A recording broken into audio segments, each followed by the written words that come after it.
You've seen it 1,000 times, right? That one shot that just ends the fight. Bam, lights out. And it's not always the biggest, strongest person in the ring who throws it. So you've got to wonder, what if the secret to a knockout has nothing to do with pure, raw power? Well, that's exactly what we're going to break down. I mean, we're taught to think that this is the answer, that a massive bicep, raw, explosive muscle, that's what puts people on the canvas. You see the physique and you just assume that's the weapon. But is that really what unlocks a knockout? Is that the whole story? No. The real secret weapon isn't in the arms at all. It's right here, behind the eyes. It's about seeing things other people don't, it's about strategy, and it's about pure fight intelligence. The knockout you see is born in the mind long, long before it's ever delivered by the fist. So, how does it actually work?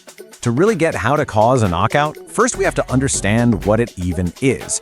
And it's not about being a human wrecking ball. It's a precise neurological event. Think of it like flipping a light switch inside the brain. A knockout, when you strip it all down, is just a brain shake. It's that simple and that brutal. See, your skull stops instantly on impact, but your brain, which is floating in fluid, it keeps going.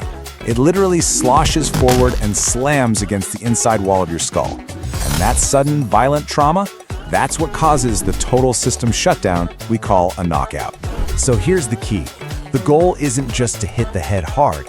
The goal is to make it spin as fast as possible. And the jaw is the perfect target because it works like a lever.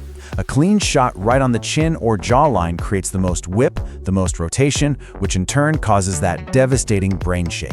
And this right here is what makes it so incredibly effective. When you see a punch coming, your brain just instinctively tightens up your neck muscles, your jaw, you brace for it. But a punch you don't see coming, whoosh, it blows right past all those natural defenses.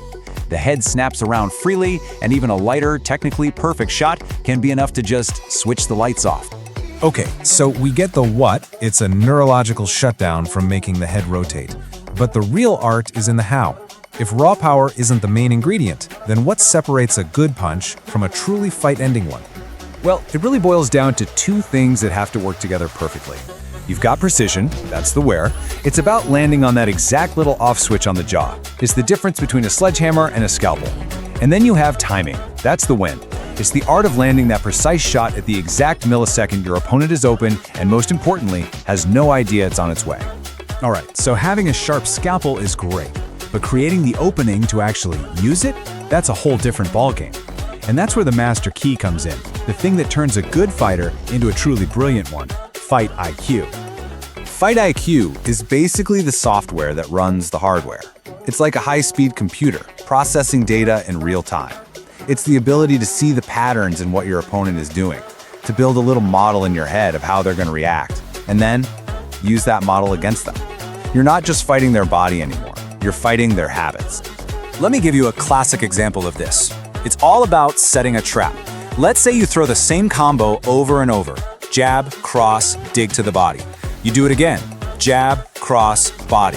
What you're doing is you're feeding them data. You're programming them. Pretty soon, their brain just goes on autopilot. They start to automatically drop their elbow to block that body shot. And that's the bait. Then, you spring the trap. You throw that same jab and cross. They drop their elbow just like you taught them, and instead of the body shot, a head kick comes sailing right over the top. You just use their own brain against them. Okay, here's another brilliant way to use Fight IQ.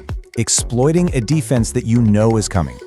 You notice that every time you even pretend to throw a right hand, your opponent slips hard to their left. It's a reflex they can't control. So you use it. You show them the threat, that fake right hand, knowing full well they're going to slip to their left. And you guide them right into the path of the left hook you were planning on throwing the whole time. You didn't just find an opening, man. You made them create it for you. Now, this all sounds pretty cool in theory, right? But how do you actually get good at this stuff? How do you forge these weapons so that you can use them without even thinking when it really, really counts? It all comes down to smart, focused practice. For precision, it's simple. Put little pieces of tape on the heavy bag and treat them like bullseyes. Just hit them again and again and again. But for Fight IQ, you have to turn your brain on during sparring. Stop just going through the motions. You have to become a detective. Actively hunt for your partner's patterns. Pick one single setup for the entire round and make it your only mission to pull it off. You know, in the end, it all comes down to this. Pretty much anyone can build muscle and learn to hit hard. That's the power you can see. But true mastery? That lies in the stuff you can't see. The strategy, the patterns, the mental traps that an opponent walks right into, and they never even know it's happening until it's way too late. So the real question isn't just, are you training your body? It's, are you training the mind that wields it?